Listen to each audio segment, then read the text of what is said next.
Genvas Shafazif peered nervously into the yawning space as the group entered the ancient structure. The building was massive, but then precursor construction tended toward the large and imposing. The team carried flashlights with them as a precaution, but as they set foot inside the entrance, hidden lamps came to life, easily illuminating the interior. With a collective shrug, they turned off the handheld torches and stowed them back away. He wondered why they even bothered. The lights always worked. Now that they were inside, it was time to go to work.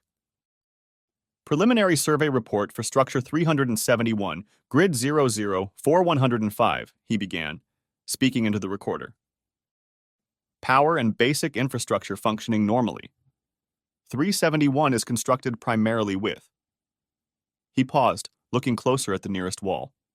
Almost all the buildings were made from some sort of crystalline material they were still struggling to analyze, so in the interim, they decided on a simple classification system for now. The crystal was a deep blue, so that meant constructed primarily with Type 4 material, he concluded, satisfied for the moment. Odds were that system would change if they ever cracked the ancient S engineering secrets. Hell, for all they knew, the different colors were nothing more than decoration, the equivalent of splashing paint on a bulkhead. But they had to start somewhere. Coding the buildings by color was as good a method as any. Up ahead, Sergeant Sultan swept her rifle left and right, on guard for any potential threats. He wondered why they bothered with that as well. There was nothing here. There was never anything here. The structure would eventually give up its secrets and tell them its purpose, but everything they'd discovered so far was utterly benign. Their distant ancestors certainly grasped the concept of occupational safety and had ensured their factories and research facilities wouldn't annihilate the unwary because of negligence. That didn't mean it was impossible to get yourself killed.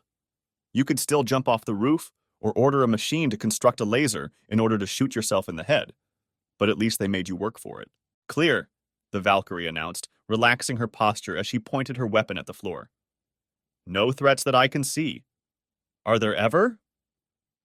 Diggs snorted, shifting his toolkit from the right hand to the left. I dawn to see why we even need an escort, he continued, echoing Genvas's own thoughts. The Dharmist nodded in agreement. He almost hadn't recognized Diggs when they teamed up. The kid had grown 30 centimeters or more since the last time he'd seen the boy, not to mention that he was talking, not merely grunting and growling, which had caught him completely off guard. But those mismatched eyes of his were still the same and impossible to forget. For the same reason you use lockouts when you reworking on the ship S engines, Sultan fired back. If you let down your guard and fail to cover your ass, eventually something with sharp teeth will latch onto it. Words to live by, S agreed from the tablet. Spot anything I can plug into? She inquired. Not yet, Genvas replied, but we were keeping our eyes peeled. S-Peon was an avatar, and supposedly a highly skilled data retrieval specialist. He had hoped to see Alpha again, and maybe even have him assigned to his team, but it seemed his old shipmate was under something of a cloud amongst his electronic kin, despite the weapon he de-unveiled at the 11th hour to fight off the Yikun. S seemed competent enough, projecting the image of a female dark elf with sharply pointed ears and long white hair tied up in a cascading ponytail. She had grayish-blue skin and wore stylized fantasy armor, though Genvas still hadn't decided if he trusted her. Looks like elevators over there on the left, Diggs pointed, as the team drifted in that direction. There didn't appear to be much on the ground floor, something else common to most precursor buildings. He wasn't too sure why. Too public, perhaps? He jotted that thought down in his personal notebook, filing it away with all the other random ideas he had while searching the ancient city. Glancing about, Genvas noted for the record the lack of any obvious transport tubes. The precursors had been amphibians, according to a certain knight he knew, equally comfortable in both water and on land. It was the reason rivers and lakes abounded on this world, many of them obviously the product of intelligence. In several of the buildings they explored, they found massive tubes filled with aquapura honeycombing the structure, apparently created so their ancestors could swim easily from one section to another. Oddly, they weren't universal. In many cases, Discrete atomizers would spray a fine mist throughout the open spaces instead, keeping the humidity level far higher than humans found comfortable. What made the situation even stranger was that when Terrans entered a complex that used the spraying systems, they would immediately shut down. Somehow. They still weren't sure by what means exactly. The building could sense their physiology and adapted accordingly. Not only that, the humidity level dropped to something they found more palatable, yet did so with no obvious pressure or temperature changes. How? How did they know? And how did they adjust so quickly, so seamlessly? Yet another mystery to be solved. The group made their way over to the lifts, choosing the first one by default. Genvas reached inside his pocket and removed a pipette, placing it over the sensor as he squeezed out a few drops of blood. The Novo-Terrans grasped no one enjoyed slicing their thumbs open to activate the ancient equipment, so instead they came up with an alternative solution. Using syringes, they would draw blood from a volunteer, infuse it with anticoagulants, and then store it away until it was needed. The clan leaders had even briefly toyed with combining blood from multiple donors, since it wasn't destined for medical use. That practice had ended even more quickly than it began, when they learned precursor tech got twitchy when exposed to the mixed hemoglobin. The first time they tried using the stuff, the machine muttered something about a Rashmi Chem protocol, and after a hushed consultation with Chevalier Blytagata, they immediately ended the project. Better safe than sorry. The controls glowed as the red droplets landed, only for the blood to be siphoned away, disappearing into the panel as the platform beneath their feet rose. The lifts they found in most structures weren't all that different from ones used by other races. Apparently, even the precursors couldn't improve upon the old-fashioned technology. Choosing their destination was still hit or miss, but they were slowly making progress. And isn't that just our situation in a nutshell? Genvas sighed. We were surrounded by machines that could give us anything we need, and yet we were nothing but apes, trying to grasp what a wheel does. But hey, we've almost figured out how to go up and down, and it was frustrating, but then no one said it was going to be easy, and they really shouldn't complain. After all they'd endured since the destruction of Earth, life on New Terra truly was paradise. They were safe, well-fed, no longer subject to the whims of aging ships, able to breathe fresh air and feel the sun upon their face. It was all they could have asked for, and more. But when you looked around and saw all that incredible architecture, filled with treasures and secrets beyond imagining, it was hard to not strain at the leash. The precursors had once held the power of the gods themselves, and with a bit of luck, not to mention a great deal of hard work, one day, perhaps, they could as well. It was heady stuff, dangerous stuff, if they weren't careful. The lift glided to a halt as the door slid open, revealing a chamber filled with strange-looking structures and devices. Diggs gave out a low whistle as they stepped off the elevator, with Becca taking point once more. Damn, he said in wonder. I could spend my whole life here, and I don't think I'd ever figure it all out. Look for a compatible port, Espion urged. Maybe I can get some idea what they use this place for. The team fanned out as they searched for somewhere the Avatar could jack in. Most of the technology they uncovered so far activated the same way Samara Guardian or Athena, the protector of this world, did via a DNA lock. Sometimes, however, they found ports where compatible electronics could link in. It took them a while to come up with the right combination of hardware and software to actually make them work, but once they had, it sped up their investigation of New Terra considerably. The Avatars would take point when a suitable port was found, since they were uniquely qualified to exploit them. It was the reason S was on their team, in case they spotted one. Genvas moved from one object to the next, recording his observations, but the devices meant nothing to him. The space could be for literally anything, from a child S playroom to a computer factory, to something so bizarre they lacked the words to even describe it. Exploring these ancient structures was both exhilarating and terrifying in equal measure, and while this world fascinated him, he could never quite rid himself of the sense that they were playing with fire.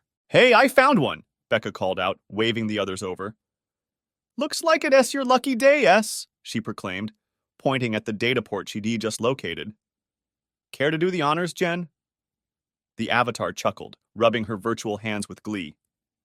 Certainly, he agreed, setting the tablet down on a convenient shelf as he made the connections, double-checking the cable to ensure everything was secure. Be careful, he cautioned her. If you sense any danger, get out of there at once. It'll be fine, she assured him. No one's been hurt yet on these expeditions, right? The operative word in that sentence is yet, the Valkyrie snapped. Don't get cocky. You were mistaking confidence for cockiness, S grinned. Wish me luck. Good luck, Gen Vass began, but by then she had already vanished. Someday she's going to bite off more than she can chew, Becca predicted. I don't know. I kind of like her, Diggs admitted with a cautious smile. The Valkyrie just sighed. Come next rendezvous, we really need to find you a girl. Hey, the young tinker protested, his cheeks now bright red. Don't take it personally, Diggs, Gen Vass told him, but you are kind of quick to fall for a pretty face. I am not, he objected, louder and even more embarrassed. Diggs, it's okay, Gen Vass said gently, placing a hand on his shoulder. We have all been there. We were young once too, you know. He smiled. The boy gave him a dubious look, earning a chuckle from Becca. So, what do you think this place is? She asked, changing the subject to spare him further humiliation. I have no idea. Gen Vass shrugged before glancing over at the boy. Diggs? I don't know, he said again, scuffing his foot on the crystal floor, his eyes now downcast. Thankfully, Becca stepped up and took the lead. Diggs, I'm sorry we teased you, she apologized, but you are the tinker of this team, so we really need to hear your best guess. For the record, if nothing else. He looked at her with misgiving, attempting to gauge the honesty of her words before finally deciding that she meant it. Bobbing his head, he moved forward, giving the space a more thorough examination, inspecting each of the objects. Huh? He said at last, as something seemed to catch his attention. What is it? Gen Vass asked, curious. Well, those precursors, he said awkwardly, scratching his chin in a way the other man immediately recognized. Do we know how big they were? The other two shared a brief look. Roughly the same as us, according to Bly, the Dharmist said. Why? Well, 'cause those things are all about person-sized, he observed. Could be some sort of. I don't know. Medical equipment, maybe, the young tinker surmised. That's the first thing that pops into my head anyway. Interesting, Gen Vass said thoughtfully, peering closer at the objects himself. There certainly seemed to be a space where a Terran, or precursor, could fit on or in each of the devices. Could be you onto something, Diggs, he smiled. The boy lit up with a broad smile at the unexpected recognition. Not bad, kid, Becca grinned with approval, as S suddenly reappeared on the tablet S display. You wouldn't believe what I found, she said with excitement. Do you know what this place is? A hospital, perhaps? The Dharmist guessed, giving Diggs a knowing wink. The Avatar scowled. It bothered him somewhat that she made it look cute. All right, just how the hell did you figure that out? She demanded. The others chuckled. I am afraid I can take the credit, he answered. In fact, it was actually young Master Diggs that suggested the possibility. Is that so? She said carefully, giving the tinker an appraising look. Diggs blushed again as she eyed him before shrugging. Well, you were right, she continued, although it is not exactly a hospital in the purest sense, from what I've been able to glean. More like a medical research center that also conducts outpatient treatments, though I am not sure if the precursors made that fine a distinction between the two. There's a lot of it I can make heads or tails of, but what I have been able to grasp is telling me that this place could treat, well, anything. The Avatar looked more than a little astonished at the possibilities. The Knights are definitely going to want to hear about this place, Becca observed. Not just the Knights, Gen Vass said pointedly. There is plenty of Proteans out there desperate for medical intervention, individuals that the Knights simply can't help. Some of the procedures they underwent. He shook his head, suddenly reminded of his own experience in that area. If this place can offer them some measure of hope, he continued, then it is truly priceless. Too bad it'll probably just get buried, Diggs said sourly. Getting a place like this operational again could take years. Maybe not, Genvas replied, a hint of a smile on his face. Oh yeah? You have a magic wand you can wave? S demanded. Not exactly, the Dharmist smiled. But as it just so happens, I know someone. Genvas rode the slidewalk towards the center of Kathmandu, one of the larger existing cities of their new home, as well as the site chosen for their capital. Named for an old city back on Earth, the still mostly empty metropolis was the hub of their efforts to remake this planet into their own. Transportation had been an issue at first, forcing the fledgling provisional government to rely on the aging shuttles to move personnel and materials, until they could finally reactivate the slideways. The slideways were in all the cities the teams had explored, flat moving surfaces that crisscrossed the urban grids. Using them was simple. All you had to do was step on board and let it carry you away, though they were still working the bugs out of the navigation software. For now, they were stuck using an app for a workaround, forcing you to pay close attention to your tablet as it told you when and where to board, transfer, and disembark.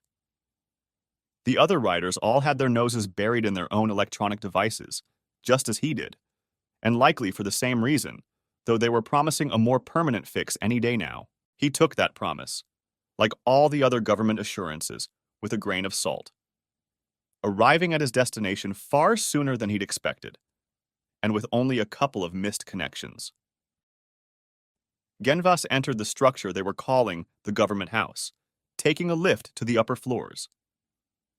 All their efforts to colonize New Terra were coordinated here, though perhaps not as efficiently as one might hope. The various clans often ended up working at cross purposes, but at least they were trying to cooperate, mostly. When the mood struck them, and they were in tea and a snit over some perceived slight.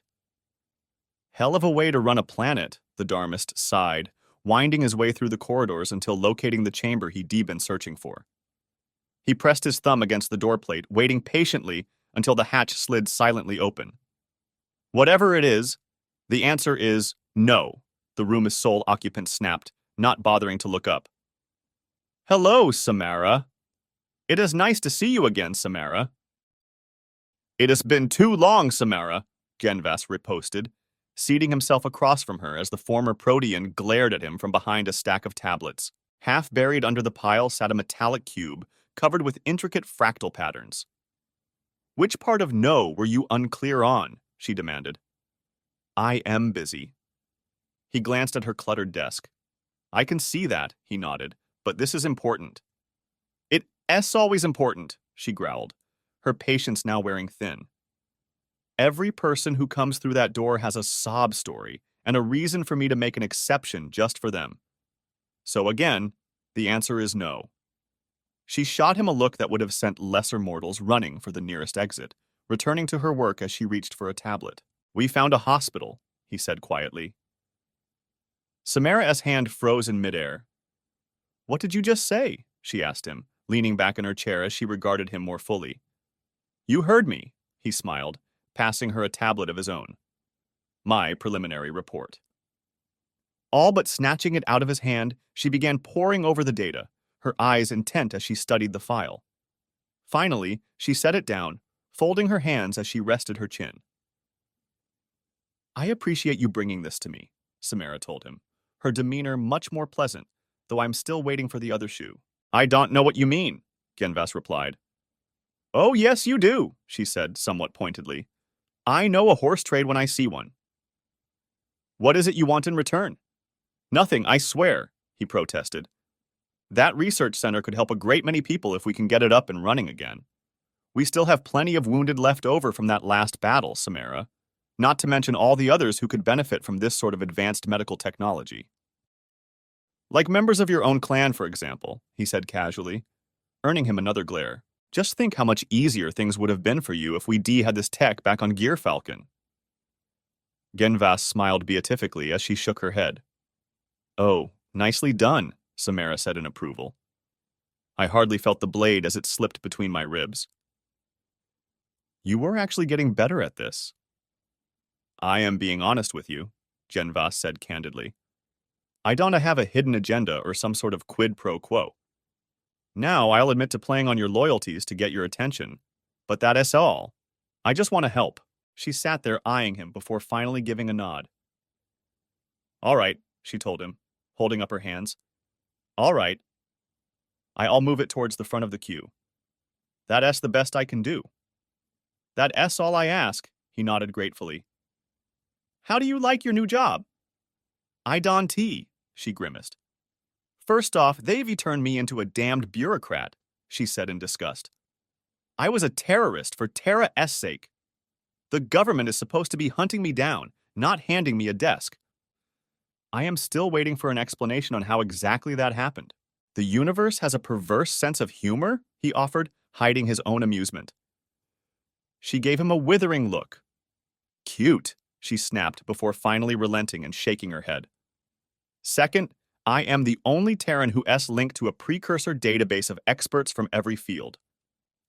Guardian and his people helped us decipher what we found here, and we couldn't have done it without them. But we've just barely scratched the surface, not to mention the fact Guardian and the cognates have their own problems. His eyebrows raised in surprise. Problems? What sort of problems? Samara sighed. I think I'll let him take that one, she replied, her body going rigid for a moment as someone else took over the reins from within. The problem Samara refers to is complex, Guardian answered, interlocking their fingers as he slash, she slash. They leaned forward, resting their elbows on the desk.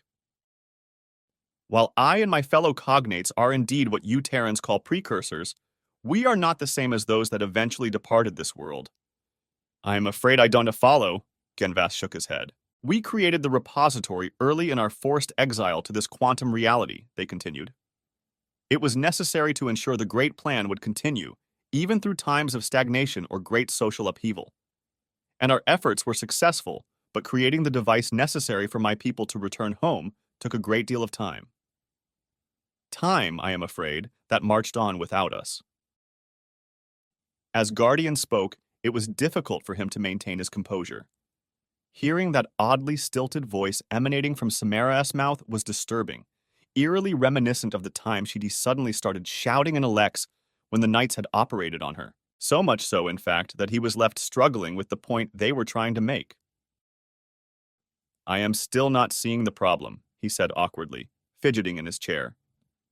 All that you see on this world is the end product of our civilization, Guardian said patiently. A culture that endured for hundreds of millions of your years. The beings that created the structures and technology surrounding you were our distant descendants, while we, their ancient ancestors. From what we have been able to discover, we were no longer even the same species, as they had evolved beyond the race I had known. So all this stuff is as big a mystery to you as it is to us? Genvas said in surprise. Not to the same extent, Guardian disagreed. Our science was more advanced than yours, which aided our efforts, but more importantly, our descendants incorporated sophisticated software in their designs. Their programmed, maintained copies of the various languages spoken throughout our exile, tied into advanced translation algorithms. Through them, we have learned a great deal, though much remains beyond us. Guardian gave him a polite nod, and then Samara was shaking herself out like a wet dog. Sorry, she apologized. I am never getting used to that. It's all right, he demurred. Anyway, the provisional government got me bouncing from one site to the next, so Guardian can jumpstart whatever industry they want operational. Then everyone else gets on board playing catch-up. She shrugged helplessly. We relearning a lot, but it's slow going. And the hospital? Genvas prompted.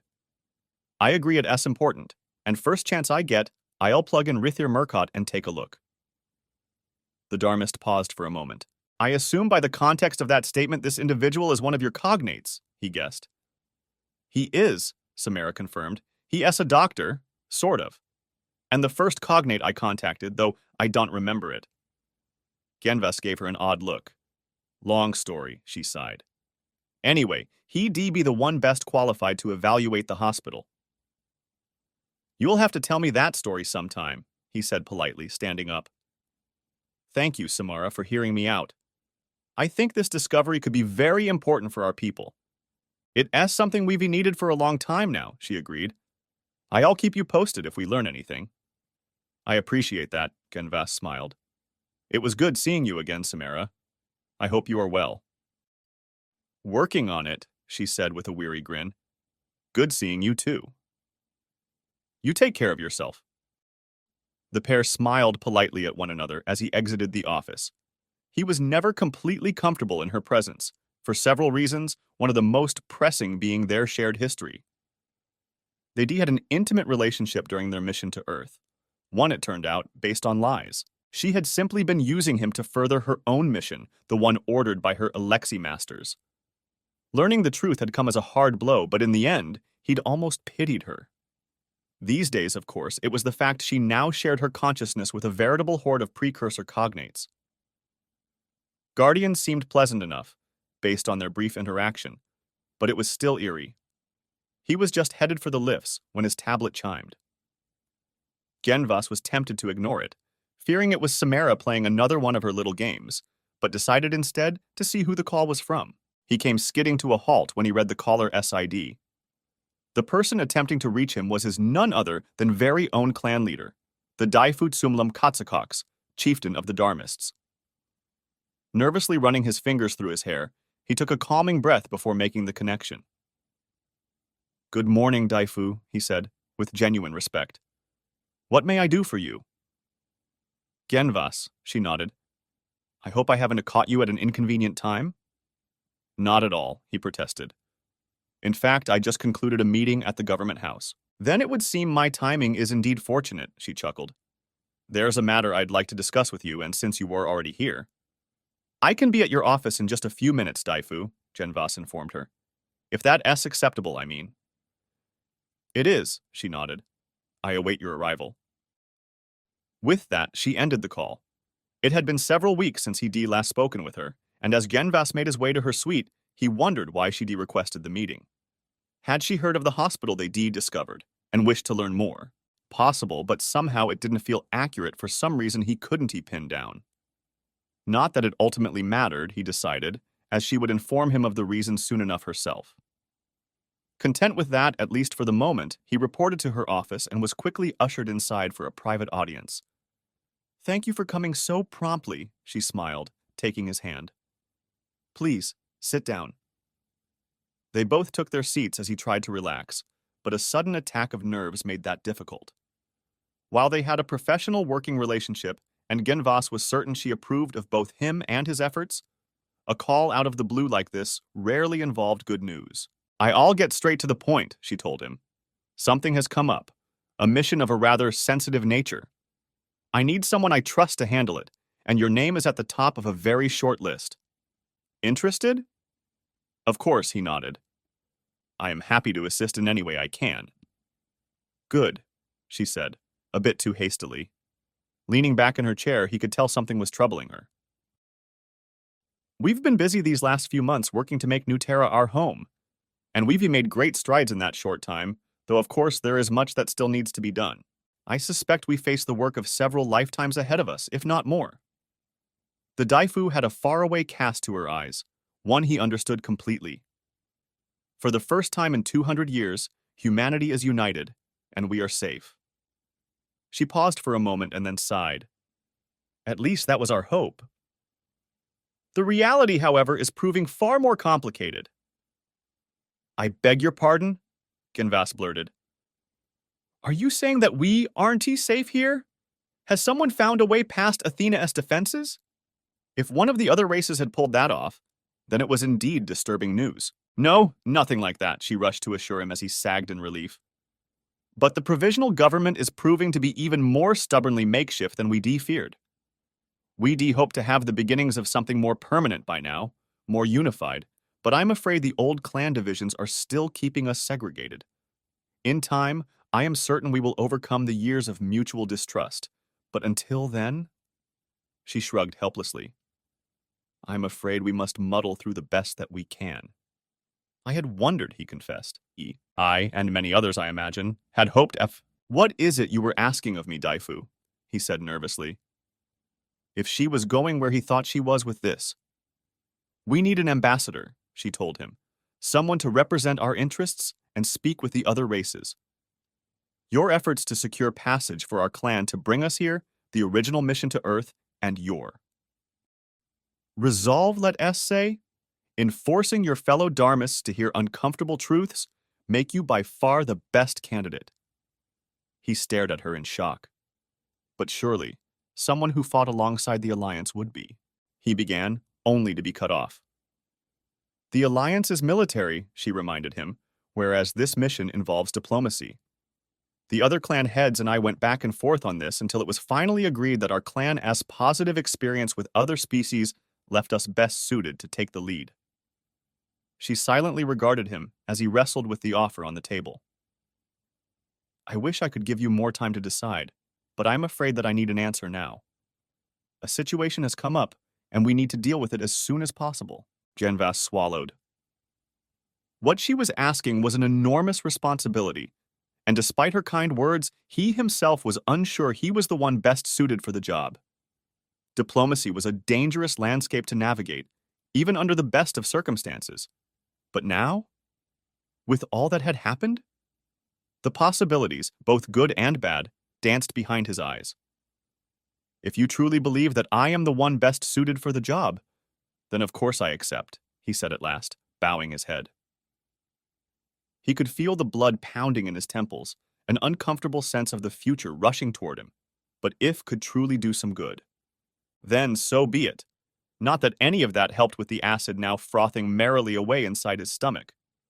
Splendid, she said gratefully, before picking up a tablet and passing it over. What's this? He asked, taking it from her hands. Your first assignment, she informed him. He raised an eyebrow as he looked up at her. The Oivu have requested a conclave,